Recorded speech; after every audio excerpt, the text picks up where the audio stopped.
मेरे प्यारे बच्चों, मैं अमितेश श्रीवास्तव स्वागत करता हूं आप सभी का हमारे YouTube channel trust in excellence पर।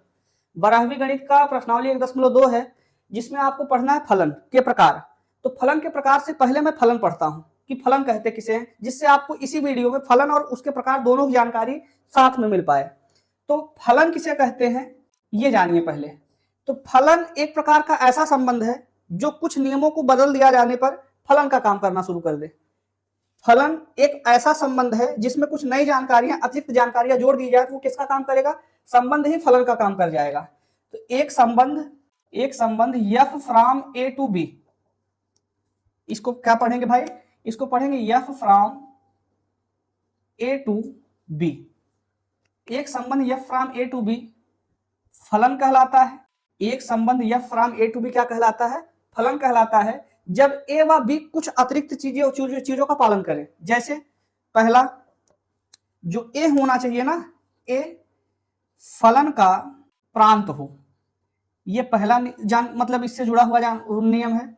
दूसरा, बी जो होना चाहिए, बी फलन का सह प्रांत हो।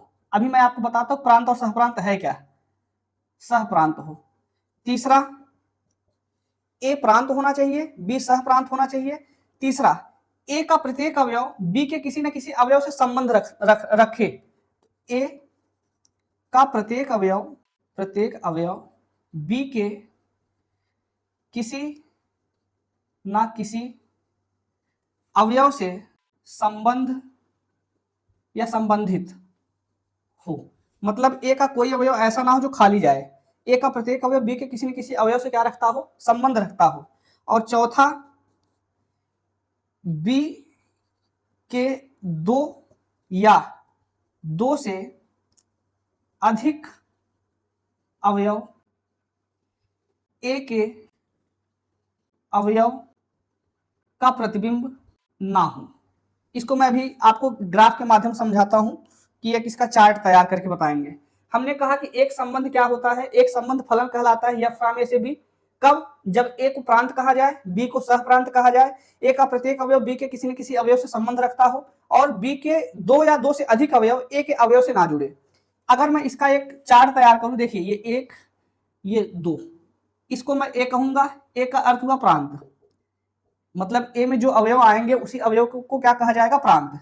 बी में जो अवयव आएगा, बी के अवयवों को कहा जाता है सह प्रांत। मान लेते इसमें अवयव 1 2 3 4 5 है। सह प्रांत में अवयव A B C D E F G हो। ठीक, तो यहां पर एक ए से संबंध रख रहा है, 2 बी से संबंध रख रहा है, 3 सी से संबंध रखता है, 4 डी से संबंध रखता है, 5 ई से संबंध रखता है। तो यहां पर प्रत्येक अवयव इसके किसी न किसी अवयव से संबंध रख रहे हैं, तो ये फलन है। बात समझ में आई? ए का ए क्या होना चाहिए? प्रांत, तो हमने प्रांत लिया। बी क्या होना चाहिए? सह प्रांत, तो सह प्रांत। तीसरा, ए का प्रत्येक अवयव बी के किसी न किसी अवयव से संबंधित हो। तो ए के जितने भी अवयव हैं, 5 अवयव हैं, वो बी के किसी न किसी अवयव से संबंध रख रहे हैं, खाली तो नहीं है कोई। चौथा, बी के 2 या 2 से अधिक अवयव ए के अवयव का प्रतिबिंब ना हो। जैसे अगर आपको एक उदाहरण और दिखाएं, 1 2 3 ए बी सी, यहां पर एक ए से जुड़ रहा है और एक बी से भी जुड़ रहा है, ये पॉसिबल नहीं है। ये पॉसिबल नहीं है, मतलब इसका एक अवयव इसके 2 अवयव से नहीं जुड़ सकता। बात समझ में आई? ये फलन नहीं है। यही इसका अर्थ है कि बी, ये ए के अवयव हैं, ये बी के अवयव हैं, अर्थात ये प्रांत के अवयव हैं, ये सह प्रांत के अवयव हैं। तो प्रांत के अवयव जो हो वो हर एक अवयव अलग अलग हो, जुड़े हुए इससे। तो यहाँ पर एक देख रहे हैं, एक जो है वो इसके 2 अवयवों से आके जुड़ रहा है, अर्थात ये फलन नहीं है। एक उदाहरण और, अगर ये ए अर्थात ये प्रांत, ये बी अर्थात सह प्रांत। ठीक, इसमें 1 2 3 4 हमने लिया, इसमें ए बी सी डी लिया। ठीक, एक ए से जुड़ रहा है, 2 डी से जुड़ रहा है, 3 बी से जुड़ रहा है, 4 सी से जुड़ रहा है। किसी न किसी से जुड़ाना, काटने पीटने के अलावा कोई ऐसा है जो खाली दिख रहा हो? यहाँ पर ये जो अवयव है, ये जिस प्रकार से जुड़ा हुआ है, इसी जुड़ाव को मैं फलन कह सकता हूं। ठीक, अगला, अगर यहाँ पर ई बच भी जाए, तो यहाँ पर तो नहीं बच रहा है ना, इसमें बचने दीजिए। अब अगला एक शब्द और मैं आपको बताऊं, परिसर। परिसर निकालने का तरीका क्या है? जैसे मैं सह प्रांत को देखूं तो सह प्रांत में A B C D E F G है, तो ये इसका सह प्रांत है। सह प्रांत कितना है? A B C D E F G. लेकिन मैं अगर इसमें परिसर ज्ञात करूं, जो इसका परिसर होगा ए बी सी डी ई, क्योंकि जिससे जिससे प्रतिबिंब बना है उतने प्रतिबिंब को मैं परिसर कहूंगा। इसका परिसर क्या है? इसका सह प्रांत ए बी सी है और इसका परिसर भी कितना है? ए बी सी है। ये फलन ही नहीं है, वो अलग बात है। यहां पर अभी तक क्या था कि सह प्रांत क्या था? ए बी सी डी था और परिसर भी कितना था? ए बी सी डी था। लेकिन अगर ये ई लिख दिया जाए, अब इसका सह प्रांत जो है वो ए बी सी डी ई है, जबकि परिसर कितना है? ए बी सी डी है। इतनी जानकारी केवल आपको फलन के लिए बताया जा रहा है कि आप फलन को सीखें। तो ये फलन की बनावट समझ में आई। फिर से, एक संबंध F from A to B फलन कहलाता है जब ए प्रांत हो, बी सह प्रांत हो, ए का प्रत्येक अवयव बी के किसी न किसी अवयव से संबंध रखता हो और बी के दो या दो से अधिक अवयव ए के अवयव का प्रतिबिंब ना हो, मतलब अकेला ऐसा ना जुड़े। जैसे ये लिख दिया जाए, क्या ये सही है? 1 2 3 4 ए बी सी डी, एक ए से जुड़ रहा है, दो भी ए से जुड़ रहा है, 3 बी से, 4 सी से। क्या ये फलन है?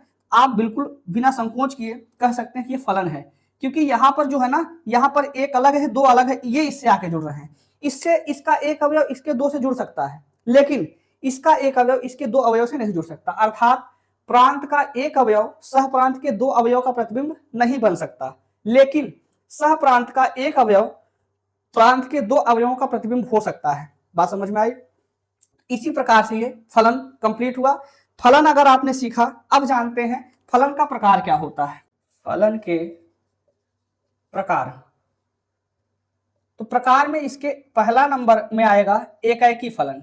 एकाएकी फलन, एकाएकी फलन समझते हैं क्या है? अगर फलन का एक अवयव इसके एक एक अवयव से जुड़ता जाए, जैसे 1 2 3 4 5, A B C D E F G, एक ए से जुड़ा, 2 बी से जुड़ा, 3 सी से जुड़ा, 4 डी से जुड़ा, 5 ई से जुड़ा। देखिए कोई भी चीज खाली है, यहाँ पे सभी अवयव इसके एक एक से अवयव से जुड़ रहे हैं, तो ये फलन कैसा है? एकाएकी है। ये जो दो बच जा रहे हैं इसमें बच जाए चलेगा, लेकिन इसमें नहीं बचना चाहिए। अब इसका प्रांत कितना है? 1 2 3 4 5।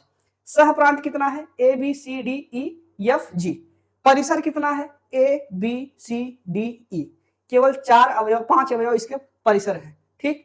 दूसरा 1 2 3 4 5 ए बी सी डी ई। क्या ये एकाएकी है? तो ये भी फलन एकाएकी है।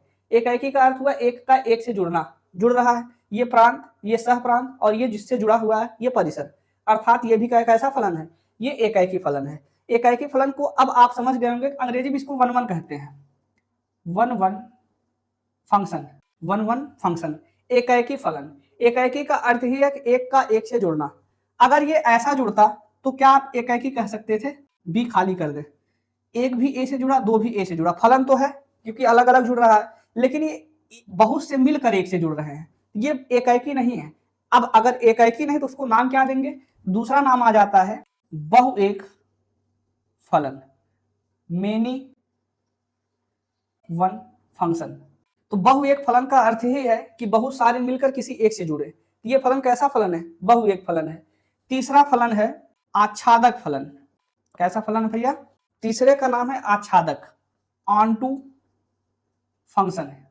एकाएकी का अर्थ हुआ एक का एक से जुड़ना, बहुएक का अर्थ हुआ कि बहुत सारे मिलकर एक से जुड़ जाएं। आच्छादक फलन का अर्थ हुआ कि जैसे यहां पर देखिए, ये प्रांत है, ये क्या है? सह प्रांत है। प्रांत और सह प्रांत में आपने मिलाया तो सही है। अब अगली बात, यहां पर सह प्रांत के अवयव में ए बी सी डी ई आ रहा है, जबकि परिसर में ए सी डी ई आ रहा है। क्या इसके सह प्रांत, अगर मैं इसका सह प्रांत लिखूं, सह प्रांत में क्या लिख सकता हूं? ए बी सी डी ई लिख सकता हूं। परिसर इसका कितना होगा? परिसर होगा ए सी डी ई, ए सी डी ई। क्या दोनों बराबर है? तो यहां पर आप देख रहे हैं कुछ छूट रहा है। कौन सा अवयव छूट रहा है? यहां पर अवयव बी छूट जा रहा है, इसका मतलब बराबर नहीं है, आच्छादक नहीं है।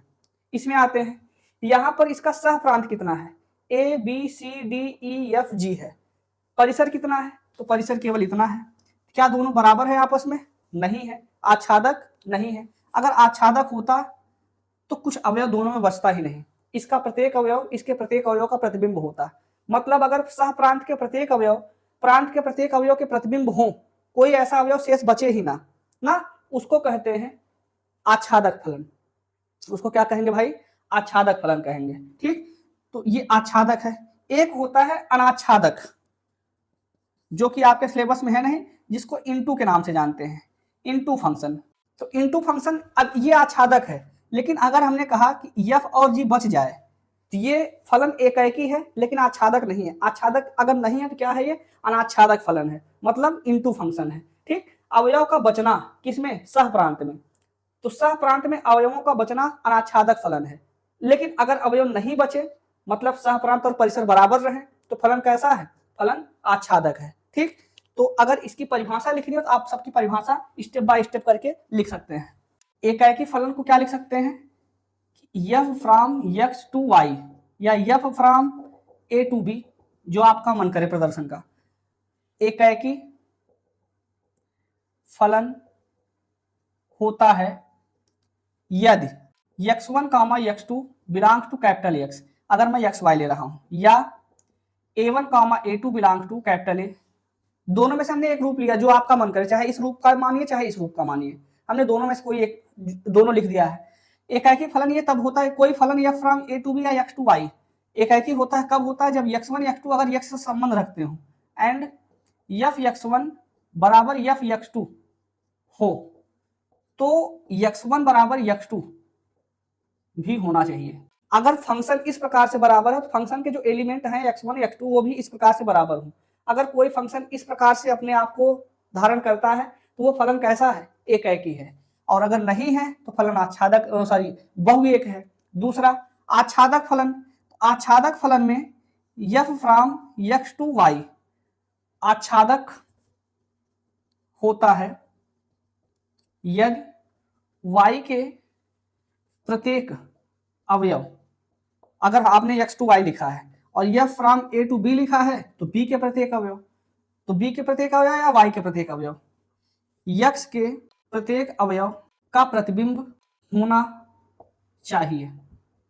फिर से f from x to y या f from a to b आच्छादक होगा, कब होगा, जब y का या फिर b का प्रत्येक अवयव x का या a के प्रत्येक अवयव से जुड़ना चाहिए, मतलब इसमें कुछ खाली ही ना बचे, इसका सह प्रांत या परिसर बराबर हो। दूसरा अर्थात करके लिख दें, अर्थात फलन का सह प्रांत बराबर फलन का परिसर, फलन का सह प्रांत बराबर फलन का परिसर। अगर ये ऐसा है तो ये फलन कैसा है, आच्छादक है। मैं कुछ एग्जांपल्स को प्रस्तुत करता हूं।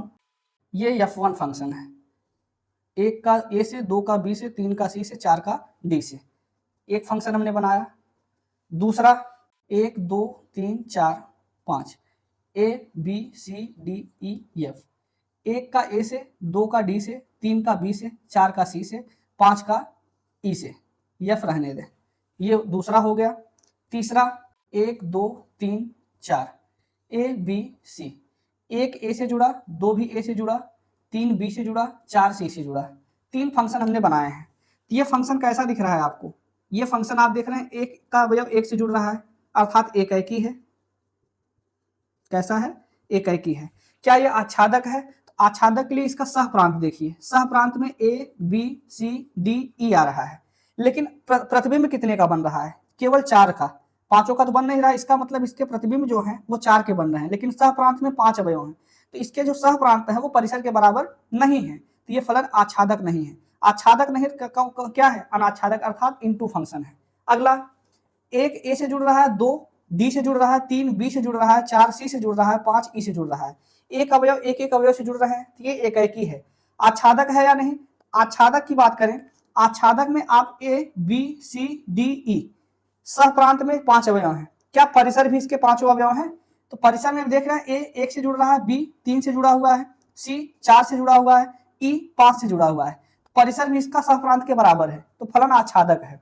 यहाँ पर 2 अवयव इसके एक अवयव से जुड़ रहे हैं, तो ये फलन जो है वो एकाएकी तो नहीं है। एकाएकी नहीं तो क्या है, एकाएकी नहीं तो बहुएक है, तो ये फलन बहुएक हुआ। दूसरा आच्छादक है या नहीं, तो सह प्रांत में ए बी सी आ रहा है, जबकि प्रांत में सह प्रांत में भी ए बी सी आ रहा है, जबकि परिसर में भी ए बी सी आ रहा है। ए बी सी दोनों में है, अर्थात सह प्रांत और परिसर बराबर होने की वजह से ये फलन कैसा है, आच्छादक है। आपको यहाँ पर फलन के प्रकार हमने समझा दिया। अब इसको हम एक्सरसाइज 1.1 के सवालों को लेकर आपको और समझाते हैं, इसका कॉन्सेप्ट और क्लियर होता है। प्रश्न संख्या 1 इसका है F from R star to R star एक फंक्शन है और एफ एक्स बराबर 1/x है, और जांच ये करना है कि ये फलन एकाकी है, आच्छादक है या नहीं। ठीक, तो आर स्टार का अर्थ यहां पर आगे स्पष्ट किया है। आर स्टार जो है वो ऋणोत्तर वास्तविक संख्याएं हैं। अब आप ऋणोत्तर को पढ़ के ये ना कहिए कि ऋण संख्याएं हैं, जहां पर एत्तर लग जाए, जैसे शून्येत्तर, तो शून्य नहीं, ऋणोत्तर अर्थात ऋण नहीं, तो ऋणोत्तर का मतलब कि पॉजिटिव रियल नंबर्स, धनात्मक वास्तविक संख्याएं। तो धनात्मक वास्तविक संख्या जीरो को धनात्मक कह सकते हैं? नहीं, तो जीरो ना तो धनात्मक है ना तो ऋणात्मक है, अर्थात कि मैं संख्या लूंगा लेकिन पॉजिटिव लूंगा, नेगेटिव हमें लेना ही नहीं है। आइए इस पे चेक करते हैं कि ये एकाकी है, आच्छादक है या नहीं है। तो सबसे पहले जांच करते हैं एकाकी के लिए।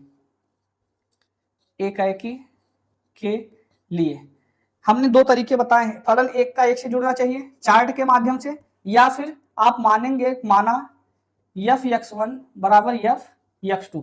x1 x2 किससे होना चाहिए? आर स्टार से। तो मान लिया जाए माना x1 comma x2 belongs to R star, दो संख्याएं x1 x2 जो कि आर स्टार में हैं, एंड एफ x1 बराबर एफ x2, ये इसमें है और इतना बराबर इतना है। तब आप देख रहे हैं एफ एक्स का मान किसके बराबर है? 1/x के। एफ x1 कितना होगा? 1/x1। ये कितना होगा? 1/x2। x2 इधर आएगा, x1 एक कम x1, तो x1 बराबर x2 आ गया, अर्थात फलन कैसा है? अतः फलन एकाकी है। बात समझ में आई? दूसरा आच्छादक के लिए, आच्छादक के लिए अगर मैं इसमें आच्छादक की जांच करूं, आच्छादक में हमेशा एक चीज माना करिएगा आप, एकाकी में तो ये मानना है, आच्छादक में हमेशा मानना है माना y बराबर एफ एक्स। पहले एक दो सवाल आप समझिए, आपको अपने आप समझ में आएगा, बहुत ही आसान प्रश्नावलियां है ये। तो y बराबर एफ एक्स मानेंगे, माना y बराबर एफ एक्स। जब आपने y बराबर एफ एक्स माना तो y का मान जो एफ एक्स के बराबर, एफ एक्स का मान रख दीजिए, कितना है? 1/x, और प्राप्त मान से x की वैल्यू ज्ञात करिए। तो x बराबर कितना आ जाएगा? x बराबर आएगा 1/y। y बराबर एफ एक्स, जिससे y का मान प्राप्त हुआ 1/x। हमें y नहीं, हमें x ज्ञात करना, तो x बराबर 1/y। अब आपको देखिए, ये है x का मान और ये है y का मान। ठीक, x का मान किसके बराबर है? 1/y के बराबर है। y का मान क्या रखना है? रियल नंबर रखना है। यहां पर आना क्या चाहिए? रियल नंबर आना चाहिए। यहां पर मैं 1 रखूं तो यहां पर 1 आएगा, 1.1 रखूं 1/1.1 आएगा, जो कि सब रियल बनते चले जाएंगे। 2 रखूं 1/2 आएगा। तो यहां पर आप देखिए कि इसका सह प्रांत कितना है? आर स्टार, मतलब सभी धनात्मक वास्तविक संख्या है। तो इसका परिसर भी कितना है? क्या सभी को लेने में आपको स्वतंत्रता है? तो आप इसमें देखेंगे इसका जो सह प्रांत है इसके परिसर के बराबर है। जितना इसका परिसर आप देखेंगे उतना ही इसका सह प्रांत है। इसके सभी परिसर मतलब इसके जितने भी अवयव हैं, इसके किसी न किसी अवयव के प्रतिबिंब अवश्य बनेंगे। ठीक, तो लिख देंगे फलन का सह प्रांत बराबर फलन का परिसर, अतः फलन आच्छादक है। अतः फलन आच्छादक है। दूसरा, एकाकी और आच्छादक जांच हो गई। इसी में थोड़ा सा बदलाव किया है, कहता है कि ये जो आर स्टार है, दूसरा number F from N to R star कर दिया जाए और फंक्शन एफ एक्स बराबर 1/x रहे। तो क्या ये सत्य है? नहीं। तब ये एकाकी और आच्छादक आप फिर से जांच कर लीजिए, नहीं हो पाएगा। एकाकी तो हो सकता है, आच्छादक नहीं होगा। कैसे? आप पहले एकाकी की जांच करेंगे, एकाकी में 1 रखेंगे तो यहाँ पर 1/1 आएगा, एकाकी हो जाएगा, क्योंकि ये आर स्टार है और ये n है। तो नेचुरल नंबर की शुरुआत 1 से होती है। 1 रखने पर 1/1 आएगा, 2 रखने से 1/2 आएगा, 3 रखने से 1/3 आएगा, 4 रखने से 1/4 आएगा। नेचुरल में यही तो रख सकते हैं, तो अलग अलग संख्याओं का अलग अलग प्रतिबिंब बनेगा। तो नेचुरल की N from N to R star के लिए एकाकी की वही कंडीशन है जो हमने अभी हल की है। मतलब आप मानेंगे माना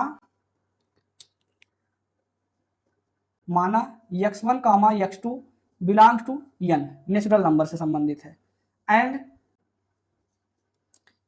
f x1 बराबर f x2, तब 1/x1 बराबर 1/x2, x1 एक कम x1 बराबर 1, मतलब x2 एक कम x2, अतः फलन एकाएकी है। दूसरा, आच्छादक के लिए,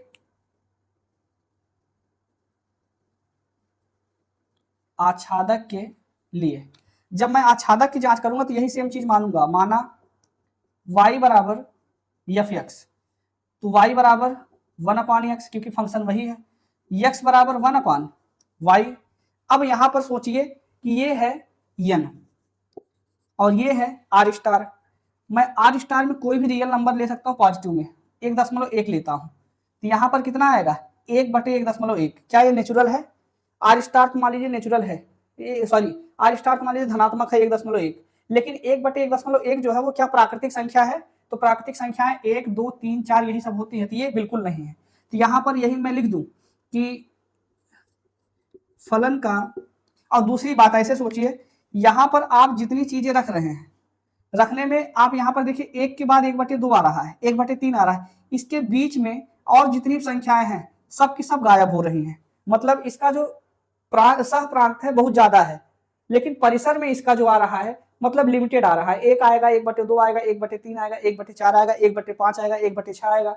अगर आपसे कोई कहे 1/1.1 आएगा, इसके परिसर में आ ही नहीं सकता, ठीक है, इसका मतलब इसका सह प्रांत परिसर बराबर नहीं है, तो लिख दिया जाए फलन का सह प्रांत डज नॉट इक्वल टू फलन का परिसर, अतः फलन आच्छादक नहीं है। बात समझ में आए? तो ये प्रश्न संख्या 1 कंप्लीट हुआ, प्रश्न संख्या 1 ये पूरी तरह से कंप्लीट हुआ। अब इसके बाद हम प्रश्न संख्या 2 की शुरुआत करते हैं, इसको मिटा रहे हैं। दूसरे का पहला प्रश्न है f from n to n, कितना दिया भैया? f from n to n, और फंक्शन f(x) बराबर दिया है x²। जांच ये करना है कि ये फलन एकाएकी है और आच्छादक है या नहीं, चेक करिए। तो सबसे पहले एकाएकी के लिए, एकाएकी के लिए मान लेते हैं, माना x1 comma x2 belongs to natural number n। अगर आपको समझना है पहले मैं समझा दूं, देखिए ये क्या है? नेचुरल नंबर, ये भी क्या है? नेचुरल नंबर, इसको कहते हैं प्रांत, इसको कहते हैं सह प्रांत, ठीक।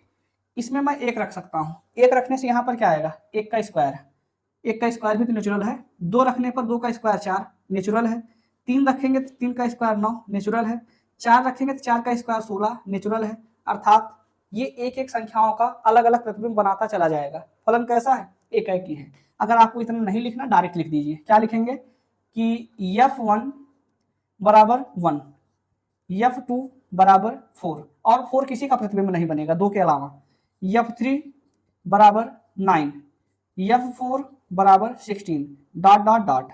अतः फलन एकाएकी है, ठीक है। आच्छादक के लिए, आच्छादक के लिए, आच्छादक की जांच करनी हो तो ये बताइए 1 और 4 के बीच में 2, 3 ये सब आ रहे हैं ना, क्या ये इसके अंदर दिख रहे हैं आपको नेचुरल में? जबकि नेचुरल में 2 भी है 3 भी है, लेकिन इसके अंदर नहीं दिखेगा आपको, क्योंकि इसके अंदर सारी संख्या जो दिख रही है परफेक्ट स्क्वायर दिख रही हैं। 1 के बाद 4, 4 के बाद 9, 9 के बाद 16। अब देखिए 4 के बाद 5, 6, 7, 8, 4 नेचुरल नंबर्स फिर गायब हैं। 9 के बाद 10, 11, 12, 13, 14 इतने नंबर फिर से गायब हैं, ठीक। इसका मतलब इसका जो सह प्रांत है परिसर के बराबरी में नहीं है, परिसर इसका सह प्रांत के बराबर नहीं हो पा रहा है, तो फलन आच्छादक नहीं है। लिख देंगे कि माना y बराबर f(x), या अगर आपको डायरेक्ट लिखना है डायरेक्ट लिख दीजिए कि फलन का सह प्रांत बराबर नहीं है किसके? फलन के परिसर के।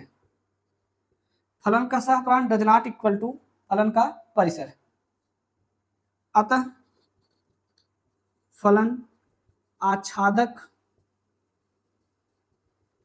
नहीं होगा। बात समझ में आई? तो ये दूसरे का पहला कंप्लीट हुआ। दूसरे का जो दूसरा है सब कुछ सेम है, नेचुरल की जगह पूर्णांक लिख दिया है। दूसरे के दूसरे में क्या लिखा है?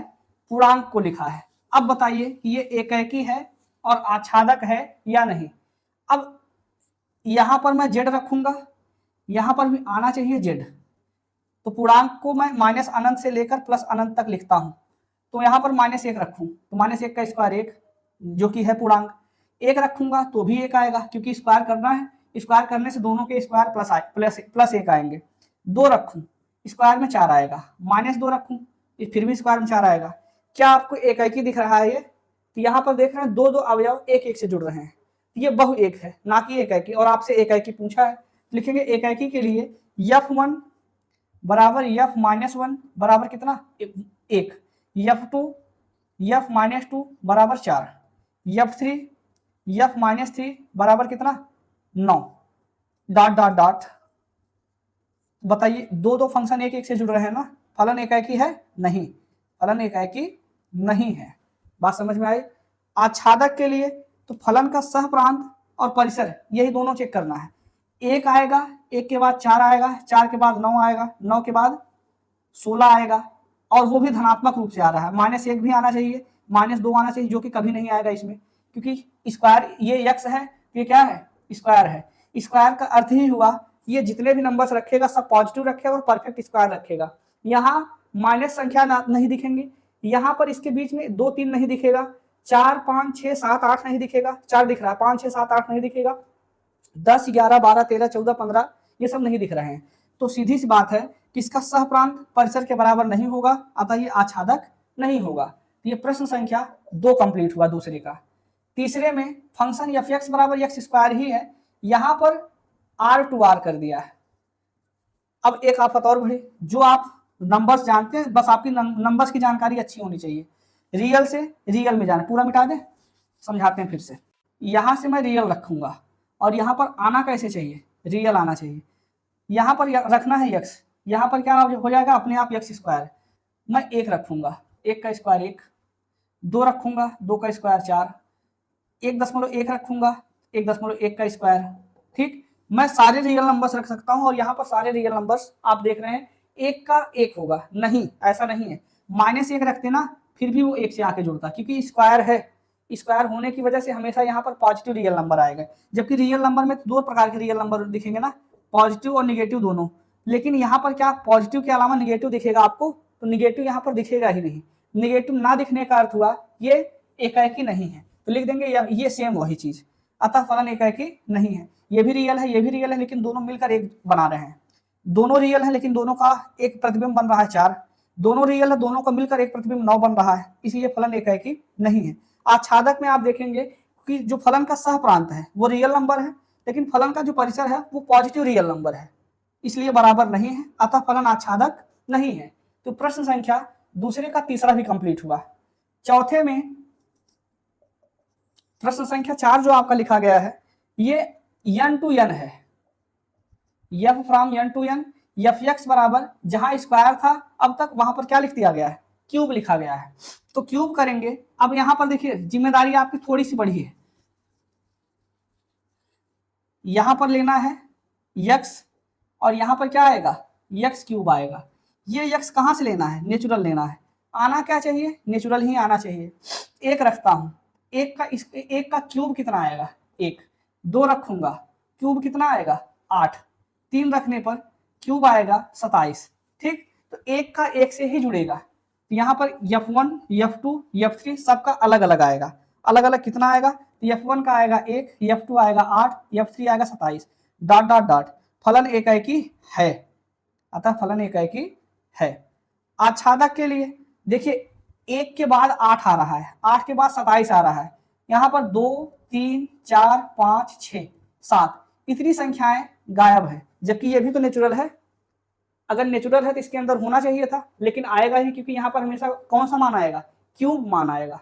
तो फलन का जो सहप्रांत है वो तो x है, सॉरी वो x³ है, लेकिन फलन का जो परिसर है, परिसर में गलती हो गई, फलन का जो सहप्रांत है वो कितना है? पूरा का पूरा क्यूब रूप है, 1 है 8 है 27 है डॉट डॉट डॉट, ये इसका सहप्रांत परिसर हुआ। जबकि सह प्रांत की बात करें ना, सह प्रांत में सभी नेचुरल नंबर्स आ रहे हैं, 2 भी आ रहा है, 3 भी आ रहा है, 4 भी, क्या कभी इसमें 2 आएगा? इसके हिसाब से इसमें 2 आ ही नहीं सकता, 3 नहीं आ सकता, 4 नहीं आ सकता, 5 नहीं आ सकता, 6 नहीं आ सकता, 7 नहीं आ सकता, जबकि सबके सब नेचुरल हैं, तो ये इसके सह प्रांत में ही तो आ रहे हैं। लेकिन नहीं, परिसर में 1, 8, 27 आ रहा है, सह प्रांत में सभी नेचुरल नंबर आ रहे हैं, इसलिए बराबर नहीं है। फलन का सह प्रांत डज नॉट इक्वल टू फलन का परिसर, अतः फलन आच्छादक नहीं है। तो ये प्रश्न संख्या 2 का चौथा कंप्लीट हुआ। इसका पांचवा प्रश्न है, प्रश्न f(x) बराबर x³ ही है। यहां पर जो नेचुरल से नेचुरल था उसकी जगह बदल के पूर्णांक से पूर्णांक कर दिया है, f from z to z। तो पूर्णांक से पूर्णांक देखिए, x यहाँ है, यहाँ पर x³ है, यहाँ पर मैं 1 लूंगा तो 1 आएगा, -1 लेके देखिए तो -1 का क्यूब -1 हुआ, 2 का क्यूब तो 8 आ रहा है, -2 का क्यूब कितना आएगा? -8 आएगा। तो इसका मतलब इसमें भी अलग अलग चीजें जुड़ रही हैं। f1 का मान 1 है, f-1 का मान भी -1 है, f2 अगर 8 है, f-2 -8 है, बिल्कुल सही, अलग अलग जुड़ा है। f-3 का f3 27 है तो f-3 कितना होगा? -27। अलग अलग अवयवों के प्रतिबिंब अलग अलग हैं, अतः फलन कैसा है? एकाकी है। अब झंझट है आच्छादक में, यहाँ पर x है, यहाँ पर क्यूब है। देखिए क्यूब में प्लस माइनस तो आ रहा है, पक्की बात है कि मतलब अगर कहें इसका सह प्रांत बराबर आप क्या लिखेंगे? 1 2 3 4 डॉट डॉट डॉट कहां तक? यहां तक। इसका परिसर बताइए, इसका परिसर लिखना ना भाई, तो लिखेंगे मतलब ऐसे -1 के बाद इधर आएगा 1, इधर आएगा -2 का क्यूब कितना? -8, -27 डॉट डॉट डॉट, इधर आएगा 8 27 डॉट डॉट डॉट। क्या सब कुछ बराबर है? नहीं, 2 आ रहा है, इसमें है, इसमें नहीं है, 3 इसमें है, इसमें नहीं है, तो सह प्रांत परिसर बराबर नहीं है। लिख देंगे आच्छादक के लिए फलन का सह प्रांत डज नॉट इक्वल टू फलन का परिसर, अतः फलन आच्छादक नहीं है। इसी प्रकार से इसके 2 प्रश्न कंप्लीट हुए। अब प्रश्न संख्या 3 पे चर्चा करते हैं। तीसरा प्रश्न है, f(x) बराबर कैपिटल ब्रैकेट में x, f from r to r। आपको बताना कि ये एकाकी और आच्छादक है या नहीं। तो f(x) बराबर देखिए ग्रेटेस्ट इंटीजर फंक्शन कह रहा है, महत्तम पूर्णांक फलन। इसका अर्थ ये होता है अगर मैं ब्रैकेट बड़े ब्रैकेट में 0.1 लिखूं, इसका उत्तर 0 आएगा, 0.2 लिखूं, इसका भी उत्तर 0 आएगा। कहां तक आएगा? 0.9 लिखूं, इसका भी उत्तर 0 आएगा। 1.0 लिखूं, उत्तर 1 आएगा। 1.1 लिखूं, उत्तर 1 आएगा। 1.2 लिखूं, उत्तर 1 आएगा। 1.3 लिखूं, उत्तर 1 आएगा। 1.9 लिखूं, उत्तर 1 आएगा। ठीक, तो ये ग्रेटेस्ट इंटीजर फंक्शन की महानता है। ठीक, यही होता है ग्रेटेस्ट इंटीजर फंक्शन। f(x) का मान वही है, रियल नंबर से रियल नंबर, तो मैं रियल में f(1.1) लेता हूं। बताइए यहाँ पर इसकी वजह से ऐसे आएगा 1.1। अब 1.1 को बाहर निकालेंगे, कितना बचेगा? 1। f(1.2) कितना आएगा? 1.2 आएगा, जो कि किसके बराबर आएगा? 1 के। f(1.3) बराबर किसके आएगा? 1.3 के।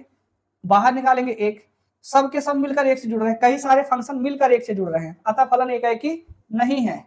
डॉट डॉट डॉट, अतः फलन एकाकी नहीं है। अब जांच करते हैं आच्छादक की। आच्छादक के लिए ये एकाकी के लिए था। आच्छादक के लिए सहप्रांत परिसर बराबर होना चाहिए। सहप्रांत परिसर बराबर कहां से होगा? सहप्रांत में तो सभी रियल नंबर्स आ रहे हैं, जबकि परिसर में या तो 1 आएगा, या तो 2 आएगा, 3 आएगा, 4 आएगा, 5 आएगा, 6 आएगा, इधर 0 आएगा, -1 -2 आएगा, मतलब संख्या पूरी तरह से आएगी, आधी अधूरी दशमलव में नहीं आएगी। तो अर्थात ये जो प्राप्त हो रहा है ये पूर्णांक प्राप्त हो रहा है। इसका जो आच्छादक जांच है, सहप्रांत तो रियल नंबर है, लेकिन परिसर की बात करें ना, परिसर इसका पूर्णांक प्राप्त हो रहा है। लिखेंगे चूंकि सहप्रांत बिलोंग टू R एंड परिसर बिलोंग्स टू, सहप्रांत R है लेकिन परिसर कितना है? परिसर इसका Z है, अतः फलन का सहप्रांत डज नॉट इक्वल टू फलन का परिसर, अतः फलन क्या नहीं है? अतः फलन आच्छादक नहीं है। ये रहा प्रश्न संख्या, मतलब किसका, कौन सा? प्रश्न संख्या 3 का हल। इसी प्रकार से अगर चौथे का हल देखें तो चौथा भी बहुत सरल है। प्रश्न संख्या 4, 4 में एफ एक्स बराबर मॉड एक्स दिया है, X F from R to R, F X बराबर mod X F from R to R. आपको बताना यह है कि वास्तव मतलब एकाएकी और आच्छादक है या नहीं। तो एकाएकी की जांच करिए। एकाएकी के लिए देखिए एफ अगर 1 रखें और एफ -1 रखें, चूंकि मॉड है यहां पर यक्स है तो यहां पर कितना है मॉड यक्स है, तो यक्स का मान हमें कहां से लेना है रियल नंबर से। मॉड यक्स क्या आना चाहिए रियल नंबर आना चाहिए। यक्स का मान मैंने 1 रखा, मॉड यक्स का मान -1 आएगा नहीं, मॉड यक्स का मान मॉड में 1 का मान ही होता है 1, -1 रख दिया जाए मॉड में -1 उत्तर कितना आएगा 1। 2 रखें तो मॉड 2 का मान कितना आएगा 2, मॉड में -2 का मान कितना है 2 रखने पर मॉड में -2 माइनस कितना आएगा +2 आ जाएगा। तो यहाँ पर दो मानों को एक एक से जोड़ना है, f1 -1 1 के बराबर, f-2 बराबर कितना 2। इसी प्रकार से डॉट डॉट डॉट n बराबर f-n बराबर n कह सकते हैं। अतः फलन एकाएकी नहीं है, एकाएकी नहीं। अब आच्छादक की जांच करते हैं। आच्छादक के लिए आच्छादक की जांच हमने वही बताया, इसका सहप्रांत और परिसर बराबर हो जाए तो फलन आच्छादक है। तो सहप्रांत परिसर देखिएगा, यहां पर है यक्स, यहां पर है मॉड यक्स, यक्स में आ रहा है 1 2 -1 -2 सब कुछ आएगा क्योंकि रियल है। यहां पर रियल तो आएगा लेकिन मॉड में होने की वजह से कौन सा रियल आएगा पॉजिटिव रियल आएगा, धनात्मक वास्तविक संख्या। तो धनात्मक वास्तविक संख्या में केवल धन संख्याएं आएंगी, जबकि परिसर तो इसका आर है ना, परिसर इसका जो है सॉरी इसका सहप्रांत जो है वो कितना है आर है, जबकि परिसर इसका कितना आएगा परिसर इसका केवल आर प्लस आएगा, मतलब धनात्मक वास्तविक संख्या आएगी। तो आच्छादक के लिए परिसर और सहप्रांत बराबर नहीं है, लिखेंगे चूंकि सहप्रांत belongs to real number R and परिसर बिलोंग्स टू आर प्लस कहते धनात्मक वास्तविक संख्या। अतः फलन का सहप्रांत डज नॉट इक्वल टू फलन का परिसर, अतः फलन आच्छादक नहीं है। इसी प्रकार से 4 प्रश्न कंप्लीट हुए। ठीक, स्क्रीनशॉट ले लीजिए। 5वां शुरू करें। 5वां प्रश्न है एफ एक्स बराबर 1 0 -1, X is greater or equal to 0, greater than 0, बराबर 0 पर 0 है और एक्स इज लेस देन 0 पर -1 है। F from R to R, ये आपको फंक्शन दिया गया है और ये कह रहा है कि ये बताइए कि एकाकी और आच्छादक जांच करनी है या नहीं है, सिद्ध करना है कि एकाकी आच्छादक है या नहीं है। जो भी है प्रश्न आप देख लीजिए, इसका उत्तर हाजिर है कि यहां पर अगर मैं 1 रखूं, चार्ट बनाइए, चार्ट में रियल नंबर और ये भी रियल नंबर, यहां मुझे x रखना है, यहां पर अपने आप या तो -1 आएगा या तो 0 आएगा या तो 1 आएगा। अब देखिए अगर मैं धनात्मक कोई भी संख्या रखता हूं, धनात्मक का अर्थ हुआ 1 रखूं 2 रखूं 3 रखूं 4 रखूं 5 लिखूं, सब के सब जुड़ेंगे 1 से, सब के सब किससे जुड़ेंगे 0 रखने पर ये जुड़ेगा 0 से, -1 -2 -3 -4 ये सब संख्याएं रखी जाए ये सब जुड़ेंगी -1 से। क्या ये एकाएकी रहा क्या? एकाएकी का अर्थ है कि 1 का 1 से, ये तो कई सारे सभी धनात्मक 1 से सभी ऋणात्मक -1 से 0 0 से, ये एकाएकी नहीं है। लिख दिया जाए एकाएकी के लिए, एकाएकी के लिए f x1 रूप ना लिखे डायरेक्ट मान लिखे, f1 बराबर f2 बराबर f3 बराबर डॉट डॉट डॉट बराबर कितना आएगा 1, f0 बराबर या दूसरा लिख दे f-1 बराबर f-2 बराबर f-3 डॉट डॉट डॉट बराबर -1। अतः फलन एकाएकी नहीं है, एकाएकी नहीं है। आच्छादक के लिए फिर वही पुराना प्रश्न कि रियल नंबर तो सहप्रांत है, परिसर केवल 1 0 -1 बराबर है क्या? नहीं। तो लिखेंगे सहप्रांत belong to real number, and परिसर बिलोंग्स टू 1, 0, -1। चूंकि फलन का सह